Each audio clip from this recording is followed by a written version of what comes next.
90 million people with mobile phones, and on the red tick is the only 10 million people in Pakistan who have ATM cards or debit cards or Visa cards, and out of them 5 million have proprietary plastics, which is bank specific, and the other ones have branded plastics. So what are we saying here? What we are saying here is that out of the 30 million bank accounts that you have in Pakistan, only 10 million have plastics linked to it. That means the remaining 20 million are being used as post offices. Money comes in and money goes out in a single interaction. I'm sure the same is the case with Bangladesh. Salary comes in, salary goes out in one go. Those are not bank accounts, those are post offices. So what really needs to be done by a bank like MCB and banks in Bangladesh is that, see, out of these 10 million, 2 million, close to 2 million are my own customers with ATM cards, and then I have another 2 million bank accounts which don't have ATM cards.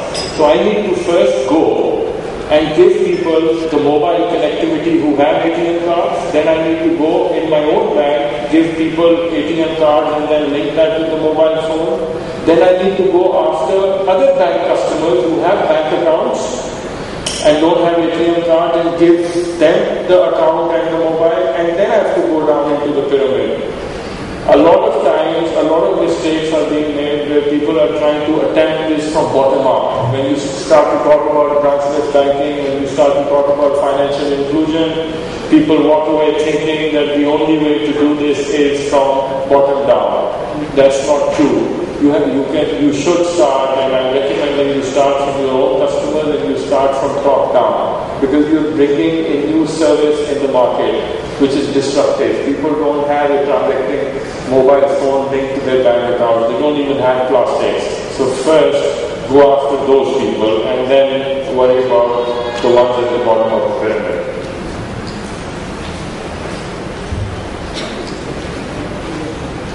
This is my second last slide. So, so far what we've talked about is igniting a transformation from within the bank. And now we're beginning to talk about thinking big through the opportunity pyramid. And this slide, I'm going to try and talk to you about how we create a next generation low-cost banking product that you can go out and sell outside the bank and multiply the size of your bank, maybe 2 or 3 times in the next 3 to 5 years. That's the kind of big thinking we need to be thinking. So first of all, we need to understand that in the developing market, there's a big difference between developing market and a developed market. So what is a disruption in the Western hemisphere, or what is a disruption in a developed market around the mobile phone? The disruption is that the mobile phone increasingly will become a container of all banking relationships, plastics and other things that you have. It will start to act like an aggregator or a financial assistant in which all your banking relationships are there, and increasingly you would be able to take it to proximity setting or to NFC and use it to make payments. Now that is transformation from a developed market perspective, from a Western market perspective. But if you want to talk about disruption and transformation from an emerging markets perspective, from perspective of countries like Pakistan and Bangladesh, then it's very different. What is it? It's in your ability to house millions of relationships on a low-cost banking platform, number one. Number two, it's in your ability to link the plastic with the mobile phone. Number three, it's in your ability to then be able to take that package to the customer through a new process design. What that means, I'm talking about commoditizing the banking relationship. I'm talking about commercializing the banking relationship. I'm talking about selling the banking relationship like a fast-moving good or like a SIM card. So, soon enough, people will be able to call MCB, call center, or visit the website and order their product called MCB Lite. And we would sit in the background and will personalize and manufacture that product for them. So we would take the ID card number, we would input that, we would put all the other information, and we will mail the product to them at their doorstep in the next 24 to 48 hours. They will receive the product. When they receive the product, they will have a plastic in it, which will be a Visa plastic, which will be linked with their mobile phone, which will be linked with their ID card. And all they would have to do is walk into the agent network or walk into the branch and put the money in. At the time they put the money in, we would look at their ID card. So we are changing the process. We are going directly to the customer. There are no conventional sales forces involved. There is no account opening involved at the opening of the branches. So it's a new process design. So if you start to compare this product with the existing bank accounts, or if you start to compare this product by other products and services that different telephone companies and MNOs are launching in other countries, this product will win. It will win on 3 levels. First, it will win on functionality, because banks will always be able to launch products with more functionality. Why? Because the regulator will allow you to offer bigger limits. The regulator will allow you to have add-ons like insurances and so on. The regulator has already allowed you to connect to payment gateways. You are already connected to ATM and POS and all of that, which the telephone companies are not. The second area where you will always win is on price. Because if you structure these things correctly, you will create a post-pay equivalent of what the telephone company will create, because telephone companies will always have agent networks. Agent network is a third-party shop. So every time someone goes in and puts money in or takes money out, there's a charge there. So it's a prepay. So it's expensive. But you're connected to payment gateways. So your cash outs are electronic. You have branches, and your partner would not charge you every time someone does a transaction using the mobile phone. So you are a post-pay equivalent. And then you will win on process design. And you will win on how you get the product to the customer, which is very important, because in that again you can use your branch network and the last leg can be fulfilled there. So that's how you create disruption. You create disruption at 3 levels: product, price, and process. And this is the last slide.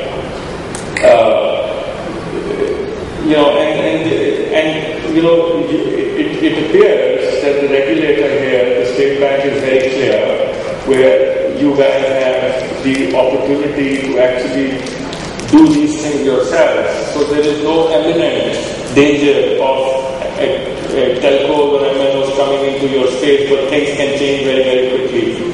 So, in Pakistan, we are competing now with MNOs, and our regulator has said that, look, if the banks are not going to do financial inclusion fast enough, then the telephone company can come in and they can play and do this, because at the end of the day, what's important is that people have to have the ability to make payments, because that improves their lives. And we can't wait for banks forever. And that's what the regulator has said in Pakistan. So what's happening is, look at the 2 dots. If you look at the dot on the right, you would see Telenor or Easy Paisa, the launch in Pakistan. Now, if you look at down there, you would see that they are focused on people whose phone bills are $3 a month or less. Can you see that? It's the red dot on the right? So, why is it like that? Because their structure is such that they are boxed into the bottom of the pyramid. Now, if you look at MCB, and the product that I've described to you is on the left-hand corner. This is, if you look down there, you would see that the monthly ARPU is $15 to $3. So these are people that are paying a lot of money talking to their mobile phone every month. So a bank has the ability to actually approach the market from the top of the pyramid. So what I am trying to tell you here is that there is money to be made in financial inclusion if you are a bank. Because first, you enable your own, and now I'm giving a summary. First, the way to approach this is that first of all, you need to start to think big. You think big by plotting the opportunity pyramid and by saying that, look, I'm going to double or triple the size of my bank in the next 3 to 5 years. That's thinking big. Then you say, okay, but I'm going to start small. And you say, I'm going to start small by first converting my own staff, by getting whatever I can get my hands on in terms of making mobile payments very quickly. I'm not going to try and build the infrastructure inside. I'm going to take the most inexpensive, quickest route to get into the play. Engage my staff. And when my staff is engaged and when my staff says I've got something valuable that they're using and they like, only then I go to my own customers. When I start to convert my own customers, then through them I get into their friends and family and all of that, and I start to multiply the bank from the inside. Now once I've done that, then I take an elite team and then I try and construct something which is outside the bank. And there too, I don't have to go down and sell at the bottom of the pyramid. I can still construct products and go after other bank customers first, so that I start to make money, and then eventually I start to go down. And eventually I start to, it's about the battle about the telco bank divide line. And once I've conquered my quadrant, which is the left quadrant, then I go and partner with other distribution networks, handset manufacturers, or perhaps telephone companies. And with that partnership, then together you make money at the bottom of the pyramid, because making money at the bottom of the pyramid is not easy. It's hard. And if you can't make money at the top of the pyramid, chances are you won't find it at the bottom either. Yeah? So, that's it. I'm done. I would encourage, the chief guests are gone, so I would encourage questions. Yes, please. Questions would mean that I did a good talk and people are interested and, they want to ask things or challenge me. Where do you expect your 5 years, your mobile banking to go in terms of percentage as what it is today? With all the vision that you have, all the implementation that you're doing today, where do you think in 5 years percentage-wise? Yes, I can answer this at two levels. First, at the MCD level, we are a 4 million bank. So we think that